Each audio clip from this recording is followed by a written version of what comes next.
What is up, guys? So today we are going to be doing some factoring by grouping, some synthetic division, and we're going to be working on the remainder theorem. All right, so how do we factor by grouping? Well, here we have this polynomial. We have this x to the third power minus 5x squared minus 7x plus 35. We're going to make it a little easier on ourselves to factor this, what we're going to do is we're going to group the first and last two terms together. So we are going to group this x cubed minus 5x squared. Then we're also going to group the 7x plus 35. But what we're going to do to make it a little easier on ourselves is we're going to factor out this negative. Right, so imagine there's like a negative 1 outside of here, right? So this becomes 7x minus 35. Okay, then what we can do is we can factor out a greatest common factor from each of the groups. So in this term here, right, we can pull out an x squared. And in this, they both share a 7, so we can pull out a 7. Then what we can do is now what we did was we made this x minus 5 into a greatest common factor because both terms now have an x minus 5. So we can pull that to the front of our equation, and we're left with x minus 5 times x squared minus 7. Right, so this is a really good shortcut we can use to kind of factor some longer polynomials. So let's look at a couple more. Let's start with example 1. All right, so first step is to group the first two and last two terms together. All right, so we're going to group this x cubed plus 7x squared. All right, then we have this minus 2x minus 14. And what we can do is, since they're both negative, right, we can pull out that negative, and we can make this minus 2x plus 14. Right? Then step 2 would be to pull out the greatest common factor in each of them. Right? So x cubed plus 7x squared, we can pull out an x squared in that one, and it becomes x plus 7. That's going to be minus, right? Here we have 2x plus 14. We can pull out a 2. They both share 2, and it becomes x plus 7. Now notice how these both become x plus 7. Right, that's the only reason that this works. We're not always going to be able to use factor by grouping, right? But in this case, because we pulled out these greatest common factors and we created the greatest common factor of x plus 7, we can then pull out x plus 7, and we get x squared minus 2. All right, let's keep going. Let's look at number 2. All right, so we're going to group the first two and last two terms together. So it's going to be x cubed plus 3x squared. We're going to pull out a negative again. And that's going to leave us with 4x plus 12. We can pull out an x squared from the first term here. We get x plus 3. And that's going to be minus. Here we can pull out a 4. So it becomes 4 times x plus 3. So x plus 3 becomes the greatest common factor. So we can pull that to the front out of the equation. And we get x plus 3 times x squared minus 4. But if we look carefully, right, this x squared minus 4, that's two perfect squares. So we can factor that out even more. We can say this is x plus 3 times x plus 2 times x minus 2. Remember, it does say to factor completely. All right, so let's keep going. 15x to the third plus 10x squared plus 15x plus 10. Let's factor by grouping. All right, so we're going to group together 15x cubed plus 10x squared. In this case, we don't have to pull out a negative like the other two, so it's just going to be plus 15x plus 10. We can pull out in these first two terms, we can pull out a 5x squared, which will leave us with 3x plus 2. and that's going to be plus. Here we can just pull out a 5. So that's going to leave us with 3x plus 2. Now this 3x plus 2 just became the greatest common factor. So we can rewrite that as 3x plus 2 times 5x squared plus 5. And here we can even see that this has a greatest common factor of 5. So we can pull out that 5, we'll bring it to the front, and we get 5 times 3x plus 2 times x squared plus 1. Okay. And if we really look carefully, we could have probably pulled out this 5 right at the beginning, because we have 15, 10, 15, and 10, so we definitely could have pulled out the 5 at the very beginning, right? But anyway, let's keep going. So looking here, we're going to figure out what's the difference between a factor and a 0 or a root. Well, if we look at this, how they factored it is they factored by grouping, right? So we group together the x cubed plus 6x squared minus 9x minus 54, and they pulled out the x squared and the 9, right? So what it did was it gave us 3 different factors, right? Because this x squared minus 9 split into x minus 3, x plus 3. Notice these here, this x plus 6, x minus 3, x plus 3, these are factors, right? The roots, or the zeros in this case, would be what we plug into the factors to get 0, right? So here we would have negative 6, because negative 6 plus 6 is 0. Here we would have 3, because 3 minus 3 is 0. Here we have negative 3, because negative 3 plus 3 is 0. Right, so a factor is, another way of thinking of it is a factor is what the function is divided into. The root is what you have to plug in to get 0 in the function. Right, so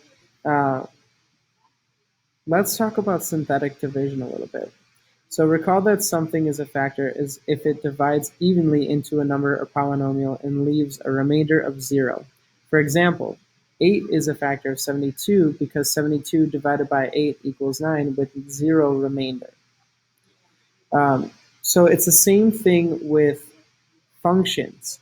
We can use synthetic division to figure out if a factor is in fact a factor of a function based on if it leaves a remainder or not. So we kind of did something similar to this probably previously where we did long division with polynomials. We might have done that in the past. This is just kind of a faster way to determine if a factor is in fact a factor of a polynomial. All right, so let's go ahead and practice a little bit, and we'll show you guys how do we even do synthetic division. All right, so the question is x plus 1 a factor of x cubed plus 2x squared minus 3x plus 1? So here's how we do synthetic division. First, we have to find the 0 of this factor. Right, so what do we have to plug in to make that factor 0? Well, we just plug in negative 1. And we're just going to write that in this corner here. The next thing we have to do is we have to write down all of the coefficients of the function we're looking at, and we're going to write them out like this. So this x cubed has a coefficient of 1. This 2x squared has a coefficient of 2. This minus 3x has a coefficient of negative 3. And this 1 is just a coefficient in itself. It's just 1, right? And then what we're going to do is we're going to leave some space, and we're going to draw a little line underneath. All right. Then all we got to do is we got to bring down this 1. And then we're going to multiply negative 1 times 1, and we're going to get negative 1. We're going to write that right underneath the 2.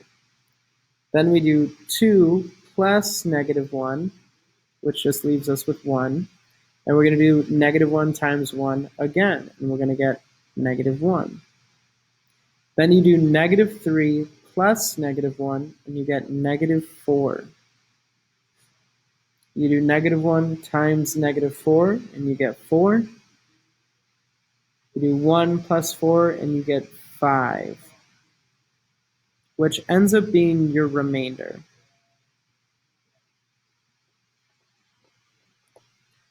Right? So here's a little recap of what we did. We found the 0, and we wrote it here.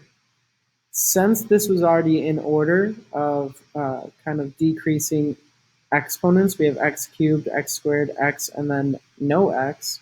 We write the coefficients of that in that order. So 1, 2, -3, 1.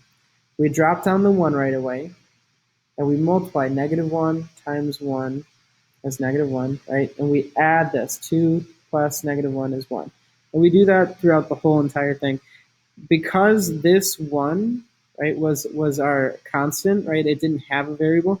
This is our remainder because it's the last one in the row here. And because we have a remainder, no, x plus 1 is not a factor. So we can do the same thing with number 5 here, right? It's asking, is x minus 5 a factor? So first thing we do is we find the 0. It's just 5, right? Because 5 minus 5 is 0. Then we rewrite the coefficients in a row. So it'd be 4, -22, 17, -26. We draw a little line, and we leave some space, and we know our remainder is going to be in this corner here. Right, so we drop down the 4. 5 times 4 is 20. -22 plus 20 is -2. 5 times -2 is -10. 17 plus -10 is 7. 5 times 7 is 35. -26 plus 35 is 9. So we can say, because there's a remainder, no, x minus 5 is not a factor. Right, so now it's asking, is -4 a 0? Which is essentially the same question as 4 and 6. The only difference is, instead of finding the 0, it gives us that -4 is our 0. And we want to know, is that actually going to be a 0 for this function here? So we just have to write the coefficients. Well, x cubed has a coefficient of 1. X squared has a coefficient of 1. -7x has a coefficient of -7, and then 20 is our constant here. So we leave some space. We know because 20 is the constant, the remainder is going to be right in this corner. Drop down the 1. -4 times 1 is -4. 1 plus -4 is -3. -4 times -3 is +12. -7 plus 12 is 5. -4 times 5 is -20. 20 plus -20 is 0. So we finally got a 0 in the remainder, so we know, yes, it is in fact a 0. Right, number 7 is a similar question, right? It's saying 5 is the 0. And now we have to write the coefficients. Notice, though, it goes from x to the 4th to x cubed to x. It skips x squared. So what we do, and I'll try to fit this in here, is we pretend that there's a 0x squared in this function. Right? So we would write out the coefficients then. 1 from the x to the 4th, -5 from the x to the 3rd, 0 from the x squared, 5 from the x, and then -35 is our constant. So we draw our line. We know our remainder is going to be right over here.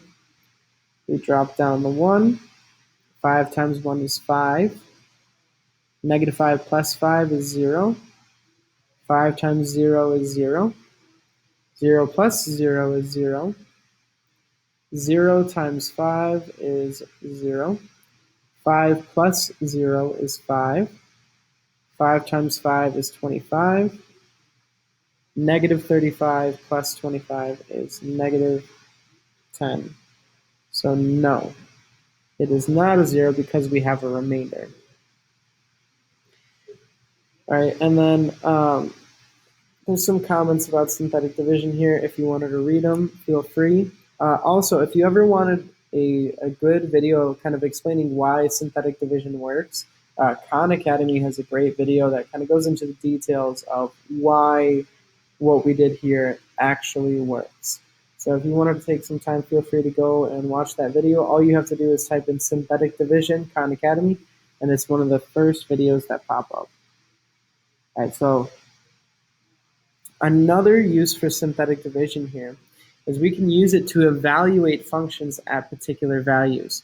Right? So for instance, if we had f of 3 and it gave us the function, the old way we would find that is wherever we saw x, we would plug in 3. The new way we can do that is to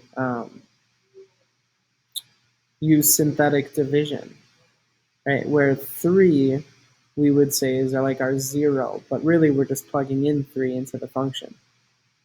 All right, so let's practice a little bit. It says find f of negative 3 for f of x equals negative 4x cubed plus 5x squared plus 8.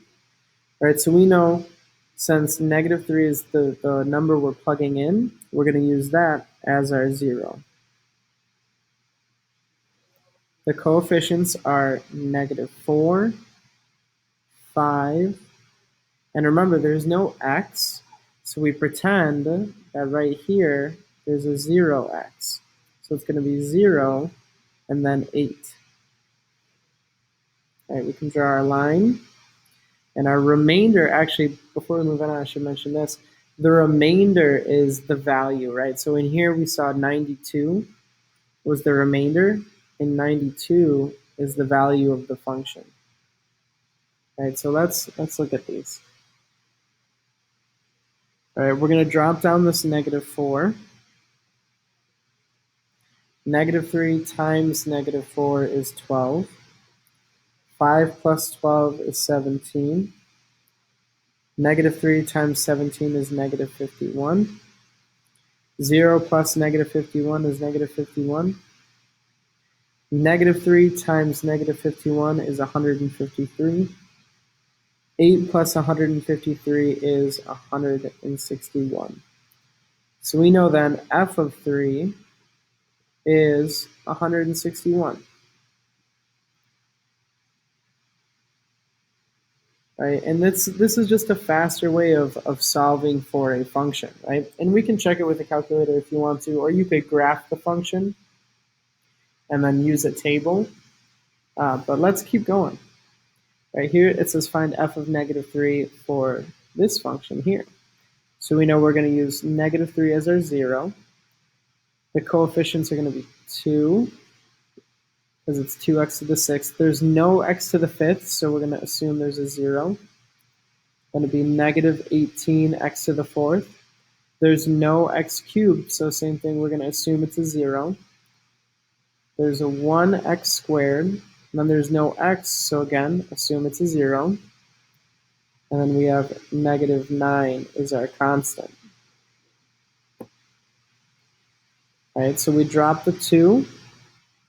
Negative 3 times 2 is negative 6. 0 plus negative 6 is negative 6.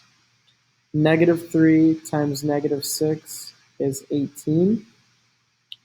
Negative 18 plus 18 is 0. 0 times negative 3 is negative 3.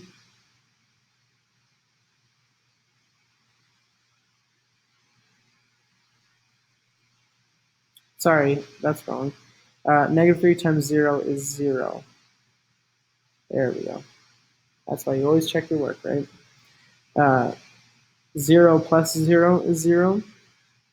Negative 3 times 0 again is 0. 1 plus 0 is 1.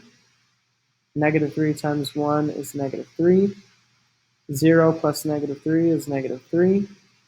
Negative 3 times negative 3 is positive 9. Negative 9 plus 9 is 0. So we know f of negative 3 is equal to 0. All right, great job today, guys. If you have any questions, feel free to reach out.